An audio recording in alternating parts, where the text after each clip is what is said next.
చేయడానికి ఒప్పుకున్నారు అనేది ఏదో దానికి సంబంధించిన అప్పుడు దాంట్లో ముందు మళ్ళీ ప్లాట్లు విడదీసుకోవాలి కదా. అవును, విడదీసి రిజిస్ట్రేషన్ చేయాలి వీళ్ళకి. మరి ఎవరు చేస్తున్నారు? ఎక్కడ జరుగుతున్నాయి? ఆరోపణ రాగానే వెంటనే పరిష్కారం అయిపోయినట్టు మరుసటి రోజుల్లో చెప్తుంటారు వీళ్ళు. అదే కదా.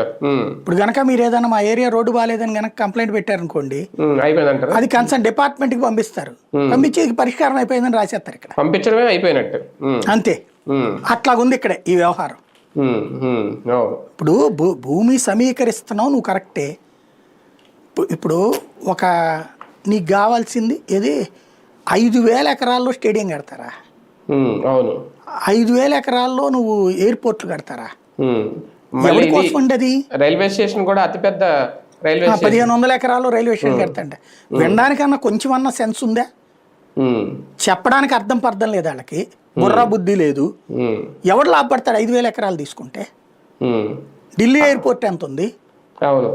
హైదరాబాద్ ఎయిర్పోర్ట్ ఎంత, దుబాయ్ ఎయిర్పోర్ట్ ఎంత ఉంది?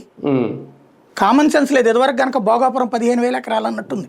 అసలు తెలివితే అట్లా ఏంటంటే ఇక్కడ ఆ కాంట్రాక్ట్లు ఇచ్చేది మనోళ్ళకి. వాడికి 10 పైసలు ఖర్చు ఎక్కర్లా, పెట్టుబడి ఎక్కర్లా. ఇన్ని వేల ఎకరాలు ఇచ్చినప్పుడు ఎకరానికి ₹1,00,00,000 ఇది ఇవ్వరా నాకు అంటే లోన్ ఇస్తుంది కదా బ్యాంక్కి.